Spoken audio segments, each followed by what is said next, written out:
पश्चिम बंगाल में विपक्ष के गठबंधन में खटाई पड़ती हुई साफ साफ नजर आ रही है। कांग्रेस और तृणमूल कांग्रेस में बड़ी दरार देखने को मिल रही है। सूत्रों के मुताबिक कांग्रेस आला कमान के साथ बैठक के बाद पार्टी नेताओं ने कहा कि सम्मानजनक गठबंधन होना चाहिए और वो चाहते हैं कि 6 से 8 सीटों पर कांग्रेस के उम्मीदवार उतारे जाएं। इससे पहले ममता बनर्जी ने कहा था कि वो कांग्रेस के लिए सिर्फ 2 सीट ही छोड़ेंगी। तो सवाल यहां पर कई खड़े हो रहे हैं और मेरे पीछे इस वक्त आप विपक्षी गठबंधन के बड़े चेहरे देख रहे हैं। तो ये सवाल, गठबंधन फंस गया। दरअसल इस वक्त विपक्ष के गठबंधन में बड़े झगड़े के संकेत मिलने लगे हैं। मिमिक्री वाले एपिसोड के साथ साथ अब सीट शेयरिंग का मुद्दा ऐसा मुद्दा है जिसे लेकर कांग्रेस और टीएमसी फंसती हुई साफ दिखाई दे रही है, नजर आ रही है। सवाल यह है कि क्या सीट शेयरिंग के फैसले से पहले ही गठबंधन अब फंस गया है? ये बड़ा प्रश्न चिन्ह है और क्या इसका असर उत्तर प्रदेश और पंजाब में भी देखने को मिलेगा?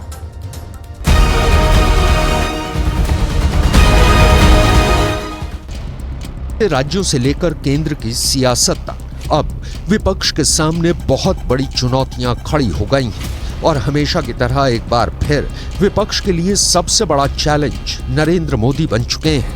हाल के विधानसभा चुनावों के नतीजों ने बता दिया कि इलेक्शन यानी मोदी। ये चुनौती इसलिए भी बड़ी हो जाती है क्योंकि अब लोकसभा चुनाव के लिए बहुत कम वक्त बचा है। विपक्ष में इस वक्त सवाल ये भी है कि प्रधानमंत्री पद के लिए दावेदार किसे बनाया जाए। ममता बनर्जी ने एक बार फिर खरगे को विपक्ष का चेहरा बनाने की बात की है। उन्होंने कहा है कि 2024 में अगर मल्लिकार्जुन खरगे विपक्ष की तरफ से प्रधानमंत्री पद का चेहरा होंगे तो अच्छा होगा। नहीं, खरगे जी को नाम हमने किया है कि हर लोग पूछता है एक फेस तो चाहिए, तुम्हारा फेस कौन है? तो इसी के लिए हम एक प्रपोजल दिया था कि खरगे जी को होना चाहिए। खरगे जी अगर फेस होगा तो ठीक है और हमारा कोई एतराज नहीं है और हमको सपोर्ट दिया है अरविंद केजरीवाल। खबर है कि खरगे का नाम आने पर नीतीश कुमार नाराज हैं। ऐसे में इंडिया गठबंधन की राह में जो कांटे हैं वो अब साफ नजर आने लगे हैं। क्या इसे ये समझ लिया जाए कि इंडिया गठबंधन में कांग्रेस के मल्लिकार्जुन खरगे आगे हो चुके हैं और जेडीयू से नीतीश कुमार पीछे, यानी प्रधानमंत्री पद के लिए खरगे इन और नीतीश आउट। किसी को नेता बनाने के लिए मुख्यमंत्री जी ने नहीं बनाया है कि मुख्यमंत्री जी ने कभी नहीं कहा है कि वो गठबंधन में जो है इसके दावेदार हैं, संयोजक के दावेदार हैं या प्रधानमंत्री पद के दावेदार हैं। ऐसा माननीय मुख्यमंत्री जी ने कभी नहीं कहा है।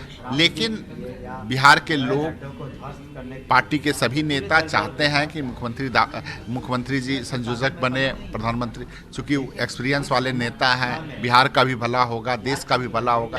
नीतीश जी का हो गया काम, अब पता नहीं किस हाल में कहां पड़े होंगे इस समय। सबसे बड़ा झटका तो नीतीश कुमार जी को लगा है। नीतीश कुमार जी को अलायंस ने कहीं का नहीं छोड़ा, न वो घर के हुए न घाट के हुए। वैसे विपक्ष में इस बात पर चर्चा शुरू हो गई है कि वाराणसी से प्रधानमंत्री नरेंद्र मोदी के सामने एक साझा उम्मीदवार उतारा जाना चाहिए ताकि वोटों का बंटवारा न हो। इंडिया अलायंस की मीटिंग में इस बात पर चर्चा हुई कि प्रधानमंत्री मोदी के खिलाफ वाराणसी से किसको उम्मीदवार बनाया जाए। ममता बनर्जी ने कहा कि इसमें एक साझा उम्मीदवार प्रधानमंत्री मोदी के खिलाफ होना चाहिए। इसको लेकर कुछ नामों पर चर्चा भी हुई, जिसमें प्रियंका गांधी के नाम का भी जिक्र हुआ। दिल्ली में हलचल बहुत ज्यादा है। पीडीपी प्रमुख और जम्मू कश्मीर की पूर्व मुख्यमंत्री महबूबा मुफ्ती ने 10 जनपद पर सोनिया गांधी से मुलाकात की है। इंडिया गठबंधन बहुत जल्दी अपनी सीट शेयरिंग पर आखिरी रूप देना चाहता है, लेकिन क्या ये सब इतना आसान होगा?